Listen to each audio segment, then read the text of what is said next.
Today's matchup marks the end of the regular season when we say goodbye to half the division and hello to the playoffs. First things first, however, we have one match still to go through, and that'll be Montpellier hosting the Flakers, who, if they get the good result, could go as high as top of the table. Hello everyone and welcome back along to your home of rugby and the Global Rugby Challenge, the subscriber series where you guys take the field against the world's elites. Today is our final round robin fixture, Montpellier hosting the Flakers, and for the home team tonight there is not much on the line. They had a great first probably 3/4 of the season before things really started to come unstuck for this French club. They are beating all comers left, right and centre, and then slipped up to Leinster and then got smoked by all the subscriber sides so far. They've faced them all in a flurry right at the end, and you look at their recent fixtures, they've taken on the Guardians, which they actually drew with, which is a really good result for them. But then the Flakers come along and put them down 14-0. Then the All Flakes come along and they beat them 31-21 as well. Now they face their final subscriber side in the Flakers, who are certainly in a position to finish in a very, very good spot. For this Montpellier team though, there'll be nothing better or worse than 5th position for this side. They've come away very nicely throughout the season, and they've gone right in between the also-rans and the subscriber sides. They've got a very good team that performs very, very well given the right circumstances as well, and a lot of this form depends on how this 9-10 combination works. Aaron Cruden has been a menace for all comers up against him this season. He's proven he is still a world elite player. The midfield combination is another one that has stood up between Francois Steyn and Jan Serfontein at 12 and 13. The back row and the second row of the pack, again, another big combination. Ledevich alongside Willemse have been solid, but the back row, Kamara, Wadrago and Pickamoles have been simply outstanding. You shut those three down and you shut the three in the back line, Cruden, Steyn and Serfontein, and you'll be well on your way to shutting down Montpellier. You don't take care of business there, and you could be in for a very long night. It is the final chance of the regular season for these two sides to show what they can do, but we will see both of them come the playoffs. Now the Flakers, everything is on the line here for this side. Currently they sit 4th on the table, but should they win here, just to win, they don't even need the bonus points, they will go top of the table. Now they've got injury concern going into this matchup, and that is the young fly half, Kenan Nicholson, who is out for the rest of the season. We won't be seeing him again, but the side still looks strong with his absence in the team. They've been in great form though, have the Flakers, and the last couple of rounds have been some solid wins, 17-7 in round 9 against Leinster and 21 points to 3 last round against the Scarlets. They'll be looking to put the final cherry on the top of this great season cake and finish up the top where they feel they would belong. They started very well too. Remember, way back in round 1, they disposed of the Guardians of the Crib, and since then, they've struggled their way through to this final stage, but still could finish up where they should be. This team for tonight's matchup has been named a very strong one as well, with the front row, Lucas Barrett on the loose head side, Zaza Kukulska comes back in at hooker, and Peter Matthews will complete the front row on the tight head side.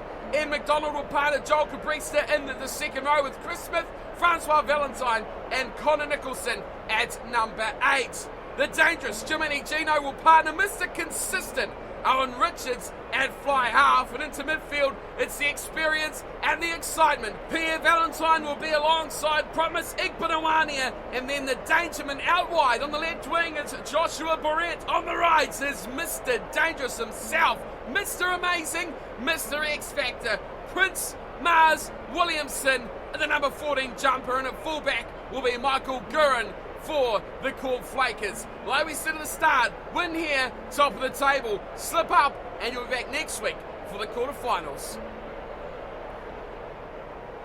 We're all set to go here. So Flakers in the yellow and purple, it is Montpellier in the two-tone blue, light blue, dark blue, and they will be receiving the kickoff here. Stade de France, great venue, great place. And what an occasion here. The final round-robin matchup. Referee blows and we are underway. Owen Richards kicks away to the right-hand side and it's beautifully taken in from Montpellier in the first breakdown. Goes the way of Julian Ladivic, and they break on the short side, and it's Yanni Duplessis that thunders into contact on the 10-metre line. Cruden, pick and go, dangerous, gets it to Sofontaine, breaks the line. Oh, there's supports there, Ladivic, and he's going to lose the ball here. He's wrapped up, and Pierre Valentine quickly over it and seals the deal against the second rower. An electric start there from the Flakers, and have a look at this, would you? Owen Richards has stepped up, pushed his way past Pierre Valentine, and said, I'm having a shot. Now, the dangerous thing here is he's got the breeze against him, so it's unlikely he's going to nail this one, I'd imagine. The wind will hold it up. He hits it. It looks straight. Has it got the legs? Oh, you better bet it does! What a strike from Owen Richards! 55 front! And he slices it beautifully between the uprights. Well, I would have never thought that would have gone over in a million years. Owen Richards kicking like he's playing at altitude. What a strike! And what a start for the Flakers, who take down the kick off Francois Valentine. Nelly Gino fires it away to Ian McDonald, who's, oh my goodness me, put in a decent little kick, but he's been wiped out in a big tackle. And that looks like Bismarck Duplessis, I think, who is taking his head off there. And Owen Richards, well, not keen on a shot at goal this time, eh, Owen? That one's about 80 metres out, and he says, maybe I'll take a pass. Kicks for touch instead for the Flakers. That gets them up towards halfway. And it's been all one-way traffic at the moment. The boys in yellow are dominating this fixture so far. It's at the front, and Ali Gino pops it down to Owen Richards, who looks to pop this one into the corner. Does it well, but it's nicely covered there from Benjamin Fall, who is picked up and dumped over the sideline. Well-placed kick from Owen Richards, and the chase was equal to the task. Benjamin Fall not able to keep that one in the field of play. Kukulska, oh, he hits his man again. Now Richards takes on the line, pops it in field to Caprista. What a little ball there to the big second rower. Ali Gino, McDonald, Cruden's offside, and then McDonald just says, I'll have a go. It trundles in further, deeper to the 22. Here's Valentine, the cool calm head, Valentine to Igbenawanya, and Promise scores! It's a first try, and the big X-Factor skill men are on the scoreboard early. Igbenawanya and of course Prince Mars Williamson, they're the two guys you got to look out for, and you've got to say, how much of a pleasure will it be for this man, Pierre Valentine, to know what he's got on his left and right, to know what he's got to play with. And he can set those guys alight all night long. Great start for the Flakers. He just draws that one tackler, gets a half gap, and Igbenawanya slices through. And the average chase, the average defensive work from Jan Serfontaine, not up to the task this time. Well, you've got two creative geniuses at 10 and 12 for this Flakers team at the moment, with this man Owen Richards and of course Pierre Valentine, the skilled head, really setting these electric backs up. Of course, you've still got Joshua Brett, who I don't think has touched the ball on the left-hand side, and they are looking very dangerous early on. Ruan Pinard certainly not having the best start to this game either, as this time he kicks it very long. And back there is Chris Smith, who's taken in a good tackle, and no yellow jumpers going back to help him out. Finally they do, and it's therefore Ali Gino, who hacks this downfield. Benjamin Fall is waiting, and he gets it on the bounce, this Fall. Pops it back nicely to Pinard. Release. Out they getting over it quickly. Montpellier needs to strike back. Nadolo having a bit of a run himself, where he slips it back and field. They find room for Benjamin Fall, who has knocked it on. And the mistake from Fall, the fullback. Here's Kukulska, the way to Igbenawanya. Oh, that's not the greatest kick from Promise Igbenawanya. The referee says that's advantage over as the ball sails over the sideline. average kick in the tackle. 2-for-1 deal there by Promise, and not getting the result he wanted. Bismarck Duplessis to throw. To the front, the Dividends does well. Cruden delivers it out. Now Nemani Nadolo giving the wide Sir Fontaine. One more on his left. He wants to use it, but doesn't get the ball out to Francois Stein. Pinar running. Pinar and Ledivic just takes a hit up straight through the middle. They trickle their way towards the 22 as now they look left-hand side. And Sir Fontaine, he's done very well there. Sir Fontaine in the 22. And a great tackle, dragging him down there. Michael Gurin at the back doing the hard yards. Here is, a bit of a shearable run there from Chava as he just goes backwards a couple of metres and they set it up right on the 22. Stein, beautiful ball, Bismarck Duplessis! It's got to be a try for Bismarck! He's just short! It's all Montpellier now as they charge into the line. Aaron Cruden, a little grubber, and that will be placed down into the end goal. Lucas Barrett back there, and maybe a poor option there by Aaron Cruden. As on, Richards will slam this one out of his 22. Down to 10-metre line, looking for a return now as they go into Aaron Cruden, who flows beautifully. Leverage getting away. Wadago keeping the ball alive very nicely now. As they again trundle very quickly towards the 22. Pinar waits for it. There was a hard-fought breakdown battle there. And now it's away to Pickamos! Pickamos going to the line! Support on his left side, he couldn't find it! Oh, disappointing! No turnover there either, which is even more disappointing. They switch around the corner. Fontaine! Nowhere to go there!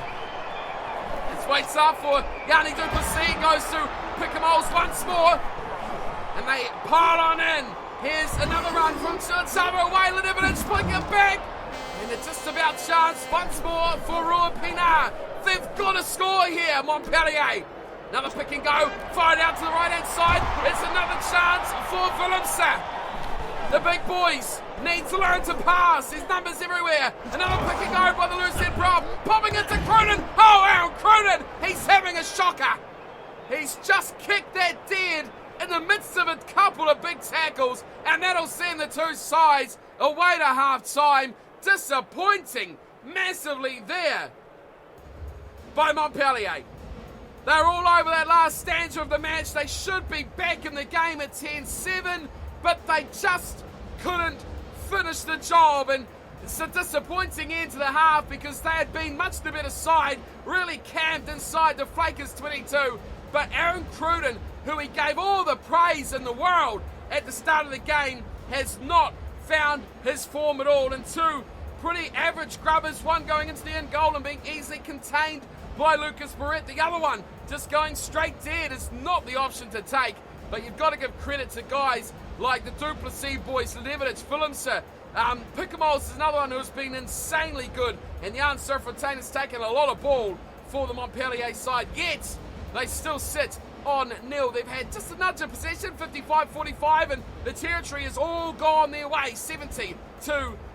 And the Flakers, well, they've been made to defend, they've been made to tackle. You can see that 31-9 from the first 40 minutes. Line breaks, though, only won by the Flakers, and they've scored from it too. Promising Benawania, getting a massive gap given to him from Pierre Valentine, and the 4 line breaks from Montpellier have rewarded them in 0 points. Disappointing first half, but they need something better in the second. 10-0, Flakers lead.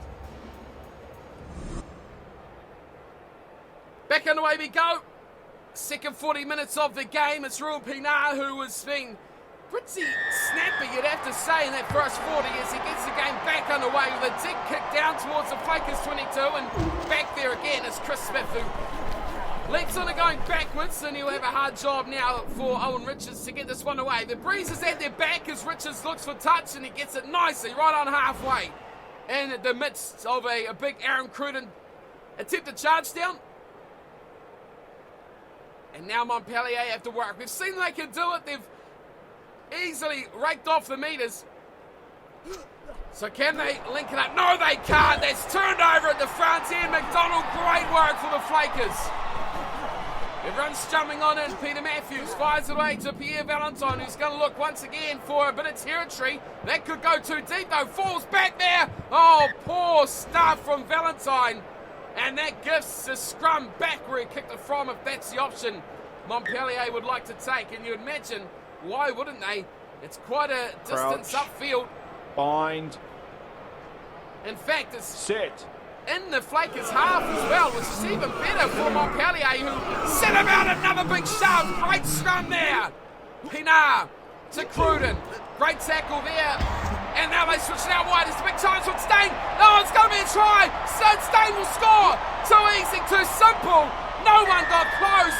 And Francois Stein will score. Montpellier finally strike. And it is through the inside centre. That was almost weird to watch. Cruden went wide to Stein. He beat the attempted tackle. Was an average tackle too from Prince Mars Williamson. And then he just gunned it to the corner. Gurin come across. Igbenawania was chasing hard, but he just didn't need anyone near him. He just ran all that way. Great ball there. Serfontaine put it on the platter. And you've got to say defence could have been better there from Williamson. Well, they packed away for so long just before half-time, Montpellier, and come away with nothing.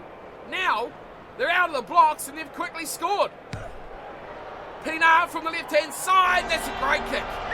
Extraordinary kick from the scrum half, and he puts Montpellier right back in this game. 10 points to 7. The Flakers have got to get their pants back in action. Owen Richards, who's been happy to play the territory game so far in this matchup, might need to look to his outside backs to get some more work done. It's a deep one. It's nicely taken too from Nadolo as they offload brilliantly. And then it's Bismarck Duplessis who drags it down to their side. Now they look to attack on the left-hand side again. Nemani Nadolo looking to bust away through Cruden. Oh, that's a good kick from Cruden. Oh, it's out in the forwards. Yes. Oh, is he in the 22? He's not. You can tell by the reaction of the player. He's taken that out. What's a chance now for the Flakers to hit back? Kukulska throws in. Oh, that's terribly not straight. And he knows it as well, Kukulska. And the memories come flooding back of that nightmare game he had a few rounds ago. They won't want to see a replay of that, that's for sure. Crouch. Option for Montpellier to take. They trail by 3 and they opt for the scrum. Set. The last time they had a scrum, they just destroyed the Flakers. This time it's a bit more steady, it's a bit more even. But it still falls back for Louis Picamoles. And Pinar out to Cruden. Double cutout pass straight out to Nagusa. Oh, he's just about got away, but a great tackle there. Oh, and an injury as well. Nagusa's gone. That is huge. Injury city at the moment as teams struggle to meet the postseason. And Tamulan will replace him on the right wing. Bit out of position there, but he'll make it work. They've got to make their bench do something, but a Nagusa loss is a big loss for Montpellier. How long will he be out for? It's going to be the big question. Another scrum packs down. There was a good play too from Montpellier. Cruden really firing those big balls wide, just getting players in a lot of space. That's what he needs to keep up as well. Pinar. Cruden is going to do it again. No! Alicino shuts him down this time. Bismarck Duplessis. Away it goes to Willemsen. Chance for a turnover here. Chance, and it is a turnover. A pick and go from Nicholson. Away to Peter Matthews. Matthews running. Matthews is in behind. Matthews support out wide. And it's going to be Joshua Barrett. Second try. That is a great finish. Peter Matthews worked through the middle. And the setup, the link up from the inside to his left winger. And Joshua Barrett is the beneficiary this time. Great work from Nicholson. Popped it out. Cruden decked him big time. But how did the big prop get through there? Splitting defence. Fall had to make the tackle because Matthews was just going to go all the way. He went straight past an average piece of defensive work. And no one was getting their hands on Peter Matthews there. And it's a bit of a upset straight away. Tamulan has just come on the field and he was the one that got skinned on the inside, but he had to stay wide because he was still marking Barrett. And a brilliant finish with an injury that may well turn the tide of this matchup. Here is Owen Richards from the left-hand side this time. Another good kick and another conversion is over. 17-7, the Flakers lead Montpellier with just 13 minutes to play. A glimmer of hope for Montpellier has been quickly dashed by the Flakers as Ruben Pinard gets us underway yet again. It's again taken by Chris Smith, who's been hard at work, but Cruden turns it over. Nemani Nadolo takes it himself. Gonna be another, no, it's not a turnover. Cruden, they look like an offside tackle there from Valentine, but he's got away with it. And more opportunities now for Montpellier. Pinard to Nadolo, looking to break the tackle. Could be a turnover, but not quite quick enough on the ball there was Williamson. Out to midfield it goes. Cruden spots a huge hole. Nevertheless goes through it as well. He sets up his big man. Massive work to do defensively in this midfield. Here's a run. Fontaine, support left and right. Finds it on the inside. Wow, great play. And Yanni Duplessis scores. Wow, the Flakers are looking out wide because there's 3 unmarked players from Montpellier who were waiting, screaming for the ball. They didn't get it. It was a little inside pass to Yanni Duplessis. But how about this from Jan Fontaine? Thought he cooked it there. I thought he overdid it. It was a great tackle from Joshua Barrett. But the ability to keep that ball alive. Watch this, amazing work. Bang, and then pops it back in. And Duplessis knows his way to the try line, but he's only got about 6 metres to run. Yanni puts him back in it, and this is game on for the final 10 minutes. Pinard has been in fine form with the boots, and this one is a fairly easy kick for a man of his calibre. Look at that shot straight between. And that penalty goal from 55 early on from Owen Richards is proving to be the difference between these two sides. 17-14, the Flakers lead Montpellier. And of course, where do they finish now? If they win this, if they hang on, they will take top spot. If they choke, if they fail, if they lose it, then they will stand fourth. And amazingly, the lead will not change through the final round with all the matches going on. That would be just a miracle, the way this competition has gone. The Flakers holding off defensively as Lidovic gets it away to Cruden. They go to Kamara in the midfield. And he takes it down inside the 22. Pinard turns around the corner, and this time it's Williamson. Flakers, again, staying off the breakdown. They want to defend. It's a good run from Bismarck Duplessis. There goes 80 minutes. They need the ball now, the Flakers. That's what they need more than anything. Cruden. Oh, this is danger now. So they come out wide, and it's a bit of a half break here to Mullen on the right-hand wing. Bismarck quickly recycled ball. Oh, there's the forward pass. There's the error. There's the mistake, and there's the game. Heart and mouth stuff for Flakers and their fans, but they will finish the job in style. Well, almost.